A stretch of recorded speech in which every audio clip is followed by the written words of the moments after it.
हम लोग क्या होता है भैया ये अक्षांश, वर्ल्ड मैप में अक्षांश समझ में आएगा।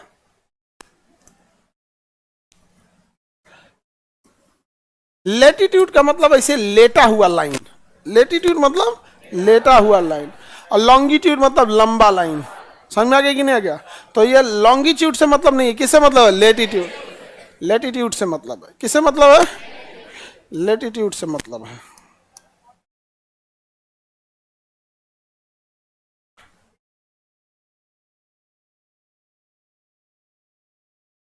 ये हो गया लेटीट्यूड। देखते हैं अब हम लोग, जैसे जैसे आप ये विषुवत रेखा है, इससे दूरी से जाइएगा, इससे दूर होते जाइएगा, वैसे वैसे टेम्परेचर कम होते जाएगा। क्योंकि सबसे ज्यादा टेम्परेचर कहाँ होता है? तो इसे हम लेटीट्यूड कहेंगे या अक्षांश कहेंगे? लेटीट्यूड या अक्षांश? क्या कहेंगे? लेटीट्यूड या अक्षांश कहेंगे। जैसे जैसे आप विषुवत रेखा से ऊपर की ओर, ऊपरी अक्षांश की ओर जाइएगा, टेम्परेचर क्या होने लगेगा? गिरने लगेगा, टेम्परेचर गिरने लगेगा। जीव जंतुओं की संख्या कम होती जाएगी, पेड़ पौधों की संख्या कम होंगी, और ऊपर जाइएगा टेम्परेचर और कम हो जाएगा, जीव जंतु पेड़ पौधे और कम हो जाएंगे, और एकदम ऊपर चल जाएंगे ध्रुव पे ना, तो यहाँ टेम्परेचर एकदम कड़कड़ा के ठंडा लगेगा, -60, -70, -80 रहेगा, एकदम हड्डी गल जाएगा यहाँ पर।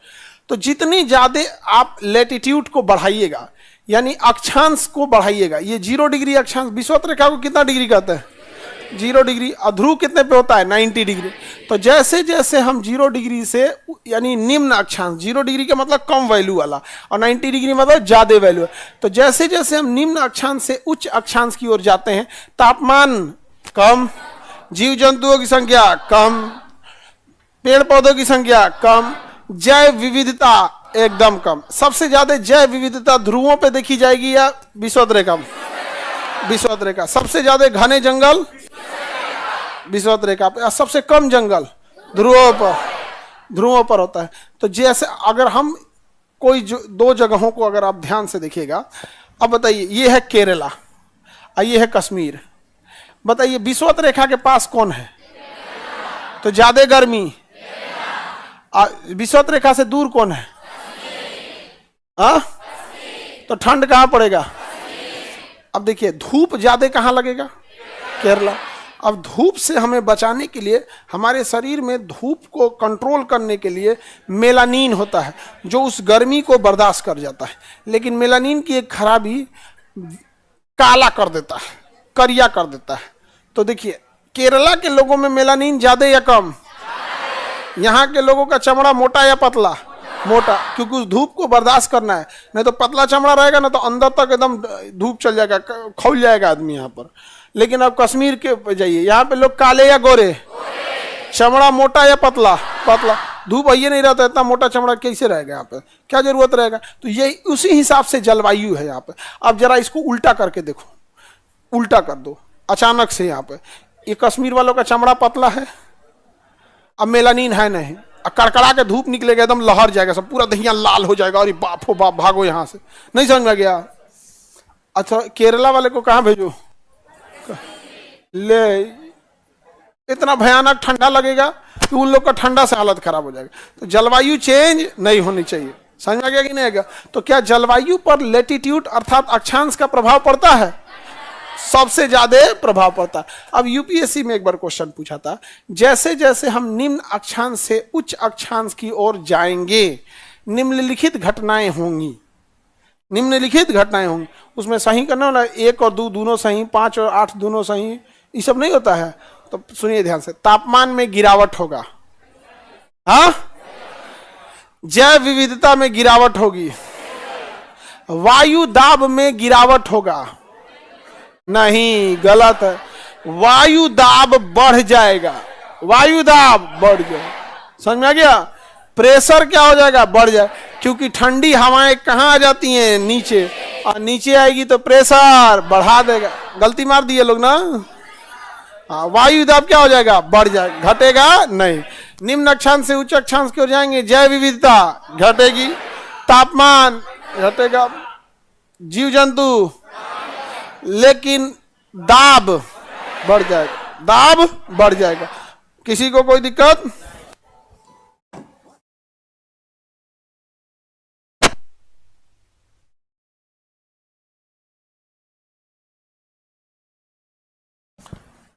दूसरा क्या है बाबू? एल्टीट्यूड, ऊंचाई। एल्टीट्यूड, ऊंचाई। ऊंचाई को हाइट नहीं लिखेगा बाबू, ज्योग्राफी में क्या लिखेगा? एल्टीट्यूड। तो समझ में आ रहा है? लाइव वाले बोलिए, आप लोग को कोई प्रॉब्लम है?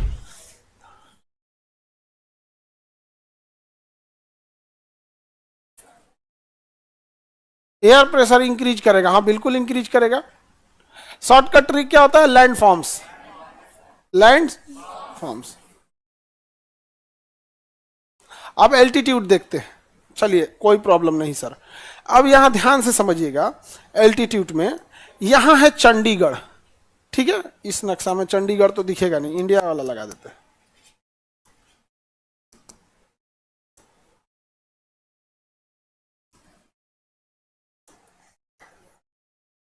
देखिए ये है चंडीगढ़, ठीक है? और चंडीगढ़ से ठीक इसी एल्टीट्यूड में, सेम अक्षांश में, जैसे ये एक अक्षांश है, अक्षांश है ना, एग्जैक्ट वैसे ही अक्षांश से, जैसे कर ये एक अक्षांश हो गया,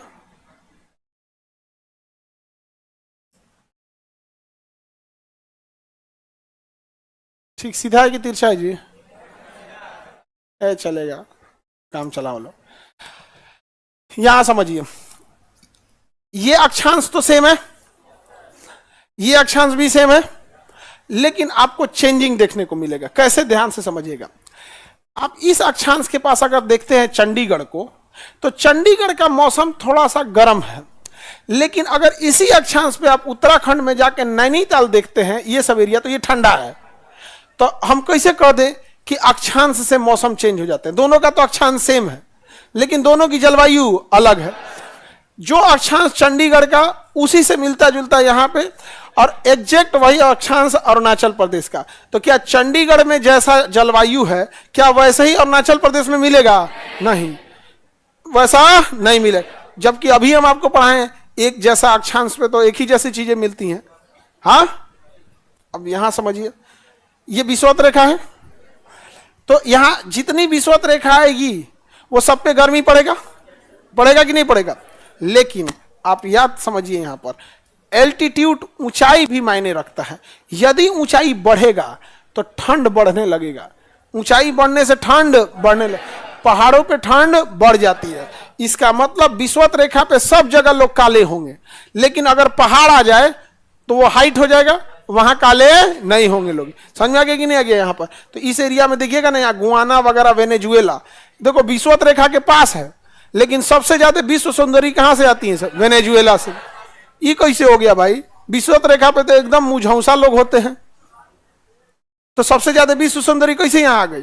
क्योंकि एल्टीट्यूड के साथ साथ हाइट भी डिसाइड होता है। हाइट मायने, वेनेजुएला गुआना उच्च भूमि पर है, समझ में आ गया कि नहीं? किस उच्च भूमि पर? गुआना उच्च भूमि। तो एल्टीट्यूड के साथ साथ क्या मायने रखता है? हाइट भी, मतलब अक्षांश के साथ पर्वतों की ऊंचाई भी। तो यहां पे पर्वत चंडीगढ़ में नहीं है, लेकिन उत्तराखंड में है, अरुणाचल प्रदेश में है। तो सेम अक्षांश पर अरुणाचल प्रदेश में ठंड पड़ेगा, उसी अक्षांश पर चंडीगढ़ में ठंड नहीं पड़ेगा, क्योंकि अक्षांश के साथ साथ हाइट भी मायने रखता है। अक्षांश के साथ साथ हाइट भी। तो कोई चीज अगर विषुवत रेखा पे है तो एकदम श्योर मत हो जाइएगा कि केवल अक्षांश देख के कि वहां करिए लोग होगा। समझ में आ गया कि नहीं आ गया? सब जना देवते बन जाएगा तो फिर नहीं समझ में आ गया? ओबामा कोई दिक्कत? हाँ, कहां के हो? गया से? हाँ, वहां धूप बहुत पड़ता है,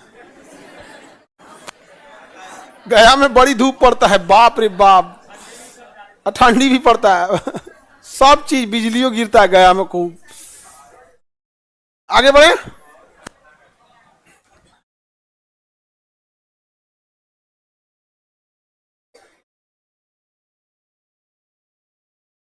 किसी को कोई दिक्कत है?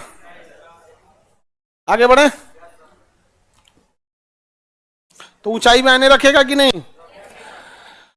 क्वेश्चन सेम, किसी को दिक्कत? प्रीवियस उठा के देखिएगा, यूपीएससी में भी क्वेश्चन पूछा है प्री में। चंडीगढ़ था और यहाँ एक और कोई शहर की तुलना किया था अरुणाचल प्रदेश से। अब एग्जैक्ट हमको शहर नहीं याद आ रहा है कि अरुणाचल प्रदेश के किस शहर की तुलना किया था? इधर एक चंडीगढ़ था, इधर कोई एक और था। समझ में आ गया कि नहीं? अब बुढ़ौती में मेमोरी थोड़ा कमजोर हो जाता है, समझे? आप लोग तो अभी यंग हैं। अब क्या है भैया? एन से nearness of sea, nearness of sea. ये तो शॉर्टकट ट्रिक है कि मार और आफत है हिंदी मीडियम वालों के लिए। Nearness of sea, nearness of सी,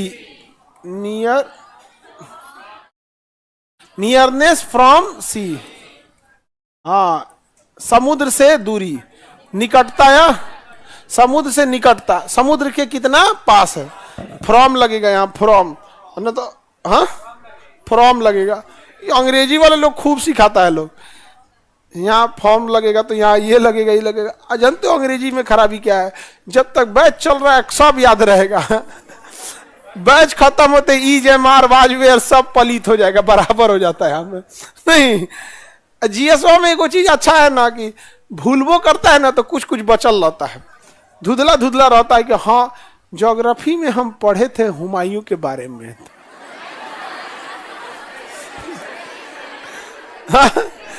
तब बगल वाला कहेगा ना हिमायू नहीं ना रे, उसका नाम हिमालय है।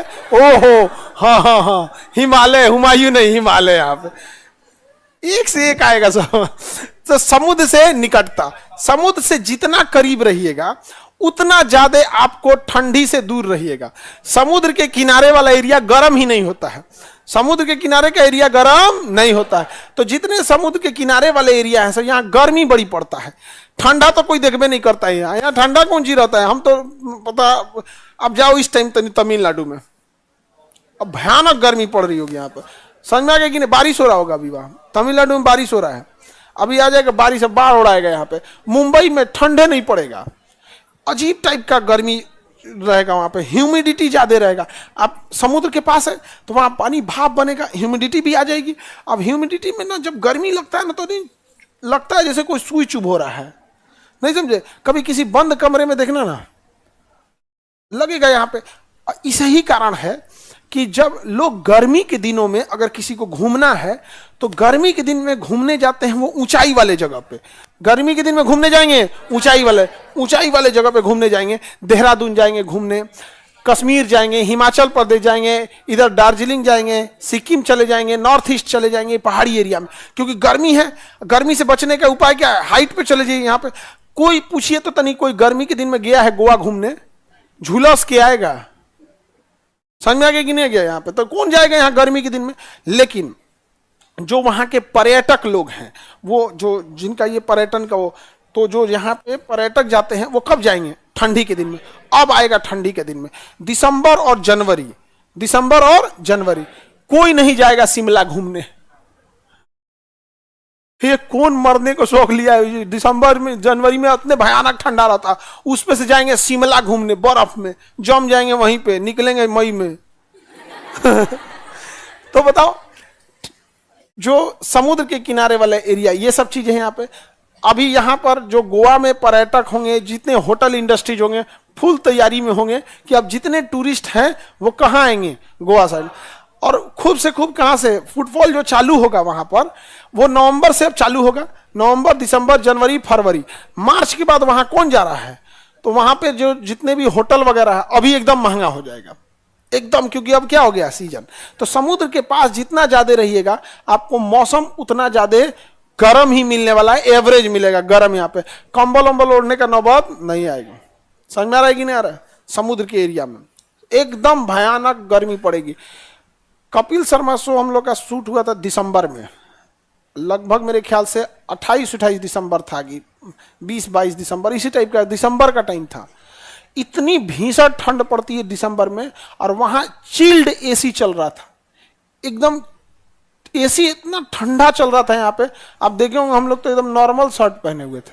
समझ में आया कि नहीं आया? यहाँ पे व्हाइट कलर का। हम जब मेल पढ़े ना, वहां से मेल आया था, जब आप कहीं जाएंगे तो उससे पूरा रूल रेगुलेशन मेल आएगा, तो उसमें लिखा था कि सफेद शर्ट न पहने।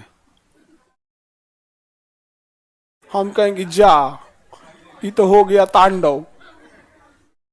हम पढ़े नहीं थे उतना ध्यान से, उसका रूल रेगुलेशन होता है हर चीज का कुछ ना कुछ आपके पास। तो उन्होंने बोला था कि सफेद शर्ट ना पहने। हम कहें कि हम ये एगो लइबे किए हैं सब माथा पिट जाते। तो एक आदमी कहा कि हमारा वाला पहनिएगा यहाँ पे, वो तो पिंक कलर का देखा। हम कहे तो लेडीज कलर है ही, पिंक स्पेशली कौन से कलर को डिनोट करते हैं। अब सब का सब वहां पे सब लोग कह रहा है कि कैसा पहन के चला है यहाँ का। हम कहें लइबे नहीं किए तब करे क्या। अब हम एक वही लेके गईबे किए थे यहाँ पे। कौन बार हम कोनो फिल्म के शूटिंग में थोड़े गए हैं यहाँ पर, नहीं समझे। लेकिन गड़बड़ है ये सब चीजें। आप कहीं पे जाइएगा तो थोड़ा रूल रेगुलेशन पढ़ के जाइएगा। उसमें स्पेशली मेंशन था, नोट करके लिखा हुआ था। वाइट नहीं, वाइट से प्रॉब्लम क्या है ना कि लाइट भी वाइट रहती है और कैमरा वैमरा पे ठीक नहीं आता है। तो हम कहे देखिए मुंह ठीक आएगा, वाइट में करिया भभकेगा।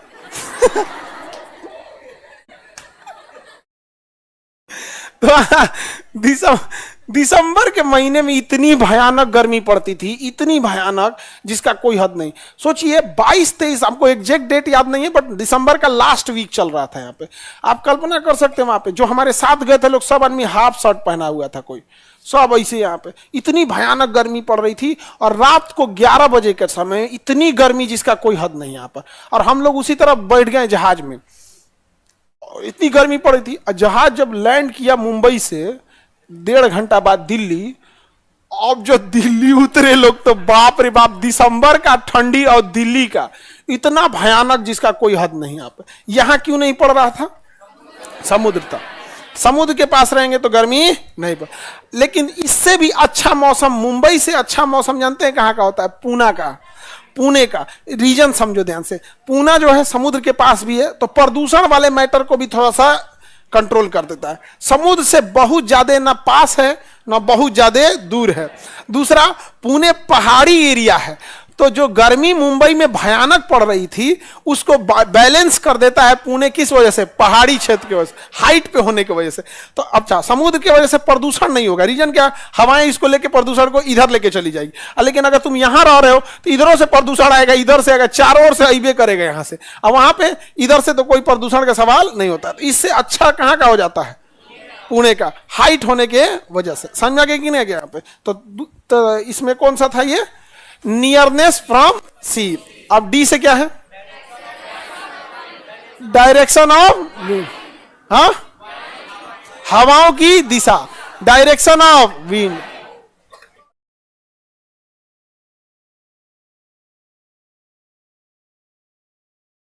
Direction of wind. विंड से विंड ना, अरे वाइंड बोलता है। डायरेक्शन ऑफ विंड्स, हवाओं की दिशा। हवा किस दिशा में चल रही है यह मायने रखता है आपके जलवायु के लिए। समझ में आ गया कि नहीं आएगा? कैसे? अब हवाओं की दिशा से क्या मतलब है भाई? हवा कहीं से है, हवा से क्या मतलब है? समझो, हवा से मतलब है, देखो ये है भूमध्य सागर, ये कैस्पियन काला सागर, ये है कैस्पियन सागर और ये है फारस की खाड़ी। जनवरी के महीने में देखो वाष्पीकरण की क्रिया हमेशा होती है। वाष्पीकरण का मतलब होता है भाप बनकर उड़ना।